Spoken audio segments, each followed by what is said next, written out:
जैसे आप सोचो हर साल इतने लोग रिटायर हो रहे हैं, मतलब हर महीने के आखिरी दिन रिटायरमेंट पार्टी किसी न किसी की, आज मामा जी रिटायर है, चाचा जी रिटायर, इतने लोग रिटायर हो रहे हैं। जी जी। कई लोग वीआरएस ले लेके आ रहे हैं। तो जितने लोग रिटायर होते दिख रहे हैं तो उतनी पोस्टें तो खाली हो गई ना। हाँ। तो उतने पे तो भर्ती करी दो, पर वो भर्तियां उतनी नहीं होती। तो इस सरकार चाहती क्या नहीं? सरकार के पास बेसिकली पैसा है नहीं, सच्चाई तो यही है। पहले हम ये सुना करते थे कि जब कोई सरकार कोई भर्ती निकालती है तो उससे पहले उसका बजट फिक्स हो जाता है कि भाई इतना बजट है।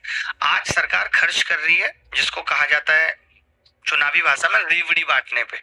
तो सरकार का खर्चा दो ही चीजों पे, एक तो पैसे देके वोट खरीदने पे, जिसपे सुप्रीम कोर्ट को इंटरवीन करके ये चीज बंद करनी चाहिए, और दूसरा सरकार का पैसा है प्रमोशन पे।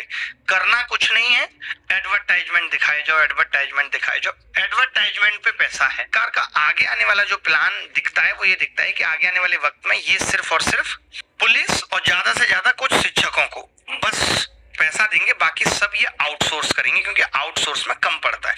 तो इसका हम यही कह सकते हैं कि सरकार ठीक तरीके से देश को मैनेज नहीं कर पा रही, देश के पैसा को मैनेज नहीं कर पा रही, ठीक तरीके से टैक्स नहीं वसूल कर पा रही। उसकी टैक्स की नीतियों से छोटे बिजनेसेस बंद हो रहे हैं, लोगों को अपॉर्चुनिटी नहीं मिल रही काम की। टैक्स तो तब आएगा जब इंडस्ट्री खुलेंगी, इंडस्ट्री खुलेंगी, उनको मॉनिटर करने के लिए ज्यादा सरकारी लोगों की जरूरत पड़ेगी, तो सरकार में वैकेंसी आएंगी। बट आप देखो अभी कि भारत से बांग्लादेश टेक्सटाइल में बहुत आगे निकल गया, जबकि वो नहीं था आगे, पहले हम आगे थे।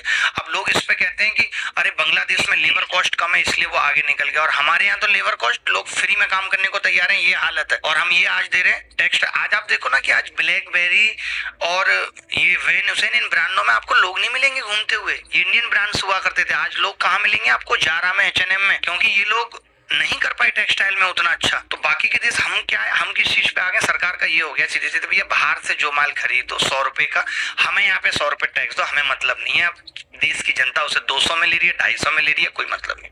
सरकार इस चीज पे आ गई कि भैया इसको इम्पोर्ट बोलेंगे ना, बाहर से कोई सामान आ रहा है तो इम्पोर्ट पे फोकस है। एक तरफ क्या कहेंगे, चाइनीज माल का इस्तेमाल मत करो, देसी माल पे करो। अरे भैया अब जारा जैसे कपड़ा भारत बना ही नहीं रहा, तो मेरी मजबूरी है, मैं क्या करूं? मैं अपने आप को अच्छा ना रखूं? ये लोग कहते हैं make in India product use करो, जबकि ये सब के सब एप्पल यूज कर रहे हैं।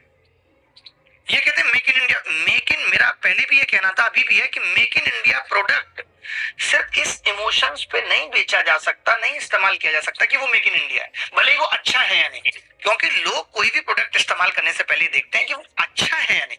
पहली शर्त अच्छा होना चाहिए, सस्ता होना चाहिए, तो ठीक। मैंने पहले कहा, फिर कह रहा हूं कि चाइना ने सस्ते मोबाइल ना बनाए होते तो आज हमारे देश के छोटे तबके के पास मोबाइल फोन्स नहीं होते। पर हम कहते हैं कि नहीं, चाइनीज प्रोडक्ट इस्तेमाल नहीं करना है। चाइना में 6ठी क्लास का लड़का कैपेसिटर बना देता है, हमारे यहाँ का भी ठीक से ABCD नहीं सिखा पा रहे हम उसे।